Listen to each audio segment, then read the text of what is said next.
Olá, meu nome é a professora Renata e estou aqui com vocês para a gente começar o estudo da Lei 8.080 de 90, que regulamenta o SUS. Você que vai fazer concurso, essa lei é muito importante.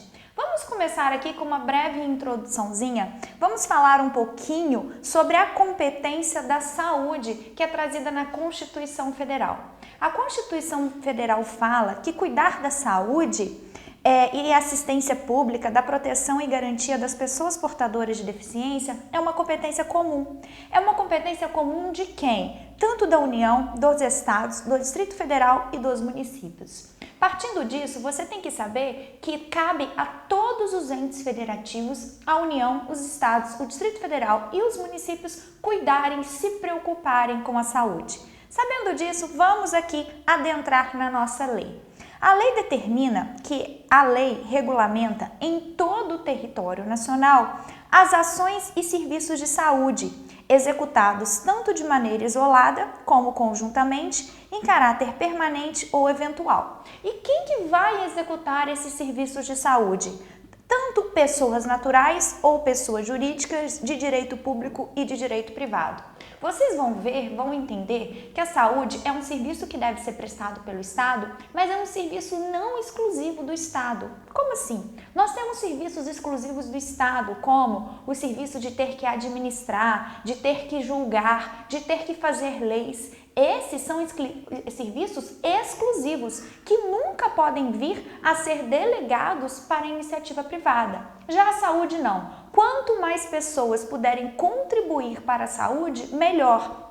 Logo, aqui já te falo que a saúde é um serviço não exclusivo, que vai contar aí com a colaboração tanto de pessoas naturais, como pessoas jurídicas de direito público e pessoas jurídicas de direito privado. Diz aqui, querendo entrar em consonância com a Constituição Federal, que a saúde é um direito fundamental do ser humano, respeitando ali os princípios, da República Federativa do Brasil, os fundamentos, que é a dignidade da pessoa humana. Só há dignidade da pessoa humana quando eu tenho ali respeitada a sua saúde. E você vai ver que a saúde, ela é um conceito amplo. Não é só a doença física de uma pessoa, mas envolve várias outras categorias, envolve vários outros fatores. Devendo o Estado promover as condições indispensáveis para o seu pleno exercício. Quem é responsável, então, para garantir que o direito à saúde seja efetivado é o Estado. Mas não fica só nas mãos dele, não. Olha aqui o que fala no parágrafo 1º. O dever do Estado de garantir a saúde consiste na formulação e execução de políticas, tanto políticas econômicas e sociais, que visam a redução do risco de doenças, já que a prevenção ela deve ser muito mais atingida, deve ser muito mais objetivada do que a cura em si de doenças e outros agravos, e no estabelecimento de condições que asseguram o acesso universal e igualitário às ações e os serviços para sua promoção, proteção e recuperação. Como eu disse, não é só o Estado que deve se preocupar com a saúde. Olha o que diz o parágrafo 2º. O dever do Estado não exclui o dever das pessoas, da família, das empresas e da sociedade em se preocuparem com a saúde. Por exemplo, a própria pessoa, ela tem que ter consciência da necessidade de procurar um médico, da necessidade de poder cuidar da sua saúde, não só questões de remédio, mas também nós vamos ver que está muito ligado com a questão de higiene pessoal, com questões alimentares. As empresas devem se preocupar com a saúde de seus empregados, a família deve se preocupar com a saúde ali de seus membros, e esse acesso à saúde, ele é universal. Não tem acesso ao Sistema Único de Saúde somente as pessoas hipossuficientes, não. O acesso à saúde deve ser para todos de forma igual. Quem pode pagar, quem tem plano de saúde, quem não tem, quem é rico, quem é pobre, não importa. Todos devem ter acesso à saúde pública. Vamos adiante. Uma questãozinha aqui. Coloquei várias questões no meio do material de vocês questões didáticas, aqui de bancas variadas. Essas questões aqui no meio da aula tem o único intuito é fazer você fixar o conteúdo, ver quais são os artigos mais cobrados e como eles podem ser cobrados. Vamos aqui.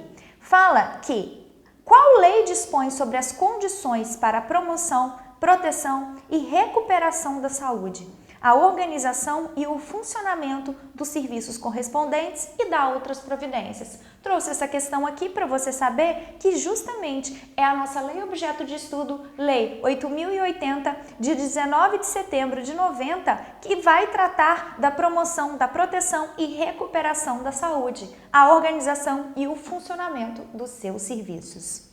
O artigo 3º fala que os níveis de saúde expressam organização social e econômica do país. Sim, quando um país ele tem o seu sistema de saúde mais organizado, a população tem acesso mais igualitário, mais universal a esses serviços, eu posso dizer que esse país ele tem uma boa organização social, ele tem uma boa organização econômica, tendo a saúde como determinantes e condicionantes, entre outros. O que pode influenciar na saúde de uma pessoa?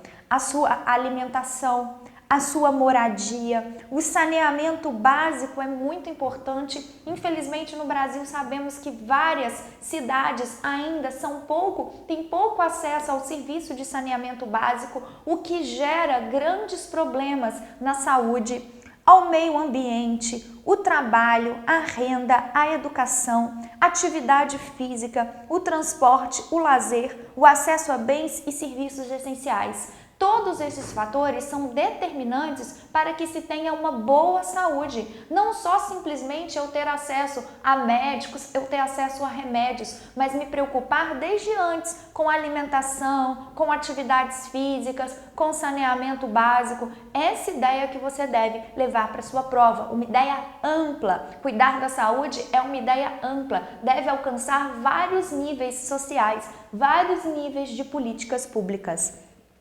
Dizem respeito também à saúde as ações que, por força do disposto no artigo anterior, se destinam a garantir às pessoas e à coletividade as condições de bem-estar físico, mental e social. Não se preocupa só com a saúde física da população, mas a saúde mental, a sua saúde social também são condicionantes. Por quê? Sabe-se hoje que nós temos muitas doenças psicossomáticas, muitas doenças que são ali desencadeadas por problemas, às vezes problemas mentais, por problemas psicológicos, por estresse, por falta de dinheiro, por falta de trabalho. Então tem que cercar-se de todos os lados para que a saúde não seja afetada.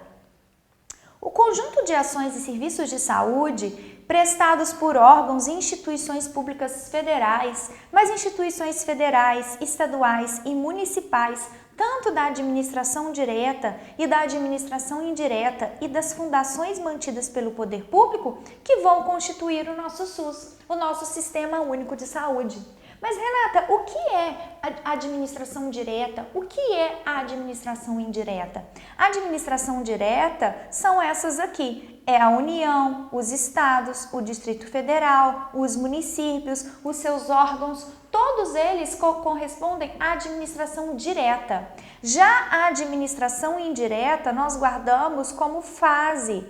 Tanto as fundações públicas, as autarquias, as sociedades de economia mista, as empresas públicas, essas entidades aqui autônomas, criadas pela administração direta, elas formam a administração indireta. Logo, esse conjunto de serviços, de ações que pegam todas essas entidades, elas correspondem ao quê? Ao SUS, ao Sistema Único de Saúde. Estão incluídas no disposto desse artigo as instituições públicas, federais, estaduais e municipais, de controle de qualidade, pesquisa e produção de insumos, medicamentos, cuidado com isso daqui, inclusive de sangue e hemoderivados e de equipamentos para a saúde. Muito importante, quero chamar a sua atenção no parágrafo 2º. A iniciativa privada poderá participar do Sistema Único de Saúde, mas a iniciativa privada ela vai participar só de forma complementar. Ela vai participar complementando aquelas atividades públicas. Isso é muito importante e cai bastante em prova. Porque a regra é que o sistema público de saúde deva ser ofertado pelo poder público, mas nós sabemos que não é a realidade do nosso país. Logo, foi dada a oportunidade aqui para a iniciativa privada poder complementar essa iniciativa da saúde. Muito importante isso daqui. Quando se estuda lei seca, seja qual seja a banca, é necessário você saber identificar dentro da lei quais são aqueles artigos que mais são objeto de prova. E isso o professor aqui, já com experiência, levantando questões, consegue identificar quais são os artigos e também te mostrar quais são as palavras-chave para que você não possa trocar. Palavra-chave que na hora a banca vai trocar para poder te confundir. Nada mais é do que tentar traduzir o que está escrito na lei. Mas é muito importante o trabalho em casa, sozinho, de leitura da lei. Então, se você assistir um bloco que tem aí, que foi falado de 30 artigos, entendeu a explicação? Sozinho, depois do bloco, pare e leia esse artigo. Se debruce sobre esses artigos, porque aí você vai ver, vai se tentar se familiarizar mais com essa linguagem da lei, que muitas das vezes não é uma linguagem muito acessível, não é uma linguagem muito tranquila de entender. Combinado? Então vamos adiante. Vamos a uma questão aqui. O Sistema Único de Saúde, o SUS, é constituído de ações e serviços de saúde prestados por. Nós vimos ali no slide anterior que a saúde, como é um serviço não exclusivo do Estado, ela é prestada de uma forma mais abrangente possível. Então, qualquer assertivo aqui que esteja limitando quem presta esse serviço e integra a rede aqui de saúde vai estar errado. Vamos analisar aqui as maiores. Fundações privadas não, autarquia de caráter social não, órgãos e instituições públicas, federais, estaduais e municipais da administração direta e indireta e fundações mantidas pelo poder público? Vamos ver aqui. Um conjunto de instituições privadas de pesquisa? Não. Nós temos aqui esse conceito que é maior. Tanto órgãos e instituições públicas federais, estaduais, municipais, a administração direta, que eu te disse que é a União, os estados, o Distrito Federal, os municípios, a indireta, que são FASE, fundação, autarquia, sociedade de economia mista, empresa pública e as fundações mantidas pelo poder público. Resposta letra C, aqui para você. Muito importante esse artigo 5º que vai falar dos objetivos do SUS. Esse artigo cai bastante em prova e você tem que saber, tem que memorizar esse artigo. Mas não precisa memorizar certinho, inciso, palavra por palavra, não. Identifique as palavras-chave, é assim que você guarda a lei seca, identificar as palavras-chave, entenda a ideia por trás daquilo que não tem como errar a questão. Vamos lá. Identificação e divulgação dos fatores condicionantes e determinantes da saúde. Nós vimos que há vários fatores que são condicionantes e determinantes, como saneamento básico, como a alimentação, como atividade física, como trabalho. Então, é um objetivo a identificação e divulgação desses fatores. Uma formulação de política de saúde. Mas uma política para quê? Uma política destinada a promover nos campos econômicos e sociais a observância do disposto no parágrafo 1º do artigo 2º. O que fala mesmo o parágrafo 1º do artigo 2º? Vamos voltar lá para te lembrar. O artigo 2º, parágrafo 1º, fala que o dever do Estado de garantir tem que formular e executar políticas econômicas e sociais para reduzir os riscos de doenças e outros agravos, bem como aqui assegurar o acesso universal, o acesso igualitário e também serviços para proteção e recuperação. Logo, aqui nesse inciso 2, fala que deve fazer uma formulação de política para essas coisas aqui que nós acabamos de ler. Assistência às pessoas, mas por intermédio de ações de promoção, proteção, recuperação da saúde, com a realização integrada de ações assistenciais e atividades preventivas. Por que integrada? Essas ações assistenciais aqui, elas estão muito ligadas à prevenção. Quando eu assisto uma população me preocupando ali com condições financeiras, com condições vitais de vida, eu estou fazendo o quê? Eu estou também fazendo uma atividade preventiva. Você tem que levar em consideração que prevenir, sim, todo no Sistema Único de Saúde, prevenir vai ser sempre melhor do que remediar. E estão incluídas ainda no campo do SUS a execução de ações. Quais ações? As ações em razão daqueles fatores condicionantes: vigilância sanitária, vigilância epidemiológica, saúde do trabalhador, o meio ambiente do trabalho é muito importante para determinar a saúde, porque se o trabalhador trabalha ali num meio ambiente insalubre, se ele tem acesso ali a ruídos excessivos, se ele tem acesso a agentes radioativos, é muito complicado garantir a boa saúde dele. Assistência terapêutica integral, mas não é só a assistência terapêutica em si, tem também que se preocupar com a assistência farmacêutica, os remédios em si. Participação na formulação da política e na execução de ações de saneamento básico. Ordenação da formulação de recursos humanos, eu preciso de pessoal capacitado na área de saúde. Vigilância nutricional e orientação alimentar, já que a alimentação está diretamente ligada com a prevenção de doenças, até mesmo com o tratamento de doenças.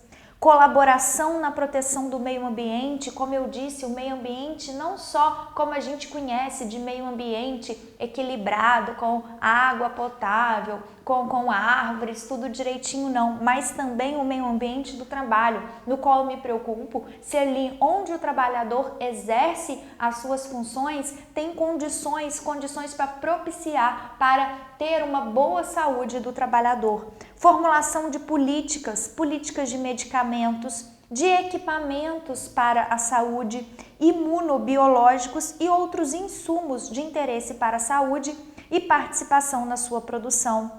Controle e fiscalização desses serviços, desses produtos, dessas substâncias de interesse para a saúde. Nós sabemos, por exemplo, que quando se trata de medicamentos, quem faz o controle é a Anvisa, é uma agência reguladora. O que é uma agência reguladora? A agência reguladora, na verdade, é uma autarquia em regime especial que vai exercer ali o controle de determinado setor. E logo, a Anvisa vai controlar medicamentos, insumos aqui médicos. A fiscalização e a inspeção de alimentos, águas, bebidas para o consumo humano, já que alimentos estragados, água não potável prejudica muito a saúde. A participação no controle e na fiscalização da produção, do transporte, da guarda e da utilização de substâncias e produtos psicoativos, tóxicos, radioativos. O incremento na sua área de atuação, no desenvolvimento científico e tecnológico. A ciência contribui muito aí para a área de saúde, até para prevenção, quando formula vacinas, quando faz estudos de curas de doenças. Formulação, execução de política de sangue e seus derivados. Vamos a uma questão aqui. Assinale a alternativa que não apresenta uma atribuição incluída no campo de atuação do SUS. Cuidado, sempre quando for questão assim, na sua prova, risca o não, risca o exceto, risca quando pedir a incorreta, para que você não corra o risco de já ver que a primeira está correta, marcar e ir para a próxima questão. Vamos ver. Então vamos ter aqui, se temos 4 alternativas, teremos 3 que vai ser sim, 3 que vão ser sim, uma atribuição e uma que não será, e é essa que a gente tem que marcar. A ordenação da formação de recursos humanos na área da saúde é uma atribuição? Sim, precisamos de pessoal capacitado ali para implementar as ações do SUS. A formulação da política de medicamentos, equipamentos, imunobiológicos e outros insumos de interesse para a saúde e a participação na sua produção? Perfeito.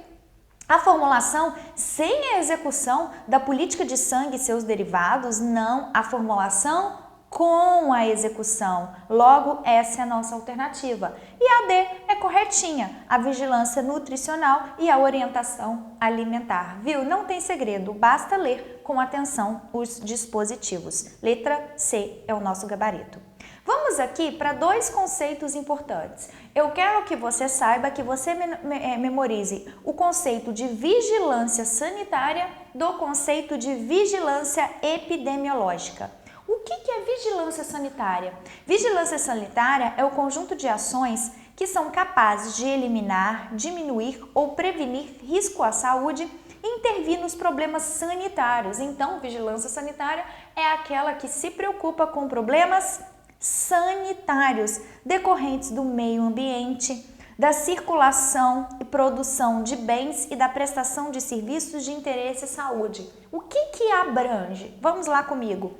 O controle de bens de consumo, que direto ou indiretamente se relaciona com a saúde. Então, às vezes, um bem de consumo não está diretamente ligado à saúde, mas vem a interferir de forma ali indireta. Compreendida todas as etapas e processos de produção ao consumo. Então, desde quando eu produzo um bem ali, desde o iniciozinho da etapa de produção até o seu consumo, a vigilância sanitária vai se preocupar. O controle da prestação dos serviços, não só produção de bens, mas também prestação de serviços que se relacionam tanto direta ou indiretamente com a saúde. Nós temos vigilância sanitária, então, de forma abrangente, desde o início ali de um serviço, da produção de um produto até o seu consumo, podendo interferir direta ou indiretamente na área da saúde. Agora, o que é vigilância epidemiológica? Também é um conjunto de ações que proporcionam o conhecimento, a detecção ou prevenção de qualquer mudança nos fatores determinantes e condicionantes da saúde individual e coletiva, com a finalidade de recomendar e adotar medidas de prevenção e controle das doenças ou agravos. Quando você tem aí um surto de dengue e você tem aqueles fiscais indo nas casas, nas residências, instruindo a população como deve prevenir, não manter água ali naqueles vasinhos de flores, tomar cuidado ali com água parada, em pneus, isso em garrafas PET, isso tudo faz parte de uma vigilância epidemiológica, que vai tentar ali determinar ali, recomendar e adotar medidas de prevenção e controle de doenças. Muito importante não confundir a vigilância sanitária, que está preocupada com bens e serviços, com a vigilância epidemiológica. Vamos a uma questão aqui. Cuidado que ele está perguntando o que é vigilância sanitária. Vamos lá. É um conjunto de ações capaz de eliminar a detecção, a prevenção de qualquer mudança dos fatores determinantes e condicionantes da saúde individual ou coletiva, com a finalidade de recomendar e adotar as medidas de prevenção? Não. Vimos que isso daqui trata-se de vigilância epidemiológica. Cuidado, não confunda com a sanitária. É um conjunto de ações capaz de eliminar, diminuir ou prevenir risco à saúde e intervir nos problemas sanitários. Pronto! Apareceu problemas sanitários, você vai ligar o quê? A vigilância sanitária. Vamos só conferir os demais. Decorrentes do meio ambiente, da produção e circulação. Não me preocupo só com bens, mas me preocupo também com as prestações de serviços com interesse da saúde. Letra B é a certinha. Muita atenção para aqueles conceitos. E o que é a saúde do trabalhador para fins dessa lei? Eu estou muito preocupado aqui, lembra, com o meio ambiente, mas não só o meio ambiente, ecologicamente ali equilibrado, mas me preocupo também com a saúde do trabalhador em si, com o ambiente de trabalho. E olha o que a lei diz. Para fins dessa lei, um conjunto de atividades que se destina através de ações de vigilância. Aqui eu vou ter as duas vigilâncias, tanto a sanitária como a epidemiológica, para a promoção, para a proteção da saúde dos trabalhadores, assim como visa a recuperação e reabilitação da saúde dos trabalhadores submetidos aos riscos e agravos. Ali, se eu tenho um trabalhador, por exemplo, que está submetido a riscos, por exemplo, ele manipula, ele trabalha com uma máquina de raio-x, vou me preocupar aqui com a sua recuperação, com a sua reabilitação. aqueles trabalhadores que exercem ali atividade diretamente em minas, que trabalham sobre ruídos excessivos, é com eles que eu vou me preocupar. E aqui está falando que o que abrange? Assistência ao trabalhador vítima de acidente de trabalho ou portador de doença profissional e doença do trabalho. O que é isso? São aquelas doenças que desenvolvem em razão do trabalho exercido. Nós temos, por caso, aqueles que trabalham em minas, têm uma pneumonia específica, tem um tipo de doença respiratória específica, acidentes que possam acontecer no meio ambiente de trabalho. A participação no âmbito de competência do SUS em estudos, pesquisas, avaliação e controle dos riscos e agravos potenciais à saúde existentes no processo do trabalho. A participação no âmbito do SUS, da normatização, da fiscalização. Temos órgãos ali que fiscalizam, que exercem o controle dessas condições do trabalho, condições de produção, extração, armazenamento, transporte, distribuição e manuseio de substâncias, produtos, máquinas e equipamentos que apresentam risco à saúde, os trabalhadores que fazem transporte de substâncias radioativas, de substâncias explosivas, de substâncias ali que possam apresentar risco à saúde. Para isso tudo eu vou ter que ter normas, eu vou ter que ter normas que disciplinam como será esse transporte, como será o manuseio, normas que definam quem exercerá o controle, de que forma será o controle, de que forma será a fiscalização e a avaliação no impacto que as tecnologias provocam à saúde. Temos vários, quanto mais o estudo avança, temos mais tecnologias a serem aplicadas ali em prol da saúde, mas muitas delas podem, num efeito revés ali, como nós já sabemos, máquinas de raio-x, por exemplo, causar algum dano. Então, tem que fazer uma avaliação de qual é o impacto que essas tecnologias possam provocar à saúde. Muito importante também informar ao trabalhador e sua entidade sindical, o seu sindicato ali dos empregados e as empresas sobre os riscos dos acidentes de trabalho, das doenças profissionais, bem como os resultados das fiscalizações, avaliações e exames de saúde. Nós temos exame quando um trabalhador entra, exame de admissão, nós temos exames periódicos, quando ele é demitido, o trabalhador também se submete a exames clínicos. Para quê? Para que eu tenha esse controle, essa fiscalização, sempre respeitados os preceitos da ética profissional. A participação na normatização, fiscalização e controle dos serviços de saúde do trabalhador nas instituições e empresas públicas e privadas. Participar, colaborar, controlar, fiscalizar, são palavras bem recorrentes aqui, são palavras que você deve ficar atento. Uma revisão periódica da listagem oficial de doenças originadas do processo de trabalho. Nós temos uma lista ali de doenças que estão diretamente ligadas com o trabalho exercido. Então, tem que se ter uma revisão periódica dessa listagem para poder atualizá-la, tendo na sua elaboração a colaboração dos sindicatos. Os sindicatos são ali os que trabalham em prol dos interesses dos trabalhadores. Então, a participação dele é fundamental para que eu possa revisar essa listagem. A garantia aos sindicatos dos trabalhadores de requerer ao órgão competente a interdição. Olha que importante.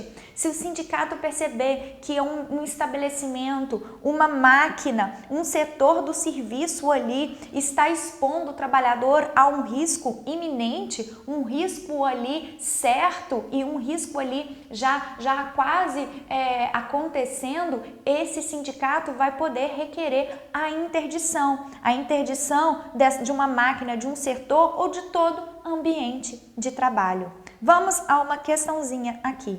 Entende-se por saúde do trabalhador, para os fins da Lei 8.080, um conjunto de atividades que se destina, através de ações de vigilância epidemiológica e vigilância sanitária, à promoção e à proteção da saúde dos trabalhadores, assim como visa a recuperação e a reabilitação da saúde dos trabalhadores submetidos a riscos e agravos advindos das condições de trabalho. São atividades de abrangência da saúde, exceto. Muito cuidado com exceto. As bancas adoram exceto, incorreta. Assistência ao trabalhador vítima de acidente do trabalho, correto. Revisão periódica de listagem oficial de doenças originadas no processo de trabalho? Sim. Participação em estudos, pesquisa, avaliação e controle dos riscos e agravos potenciais à saúde existente no processo do trabalho? Sim. Participação na normatização, fiscalização e controle dos serviços do trabalhador somente nas instituições e empresas públicas? Cuidado com esses modalizadores aqui, somente, exclusivamente, não. Nós não temos somente nas instituições e empresas públicas, vamos voltar. Olha só, nós temos a participação aqui na saúde do trabalhador nas instituições e empresas públicas e privadas. Aqui eu restringi somente empresas públicas, mas eu tenho também as empresas privadas. Logo, está errado. Se está errado e ele quer a incorreta, você vai marcar ali letra D. E aqui, no próximo bloco, nós vamos começar um tema muito importante, que é o que mais cai dessa lei, que são os princípios e as diretrizes do artigo 7º. Até já!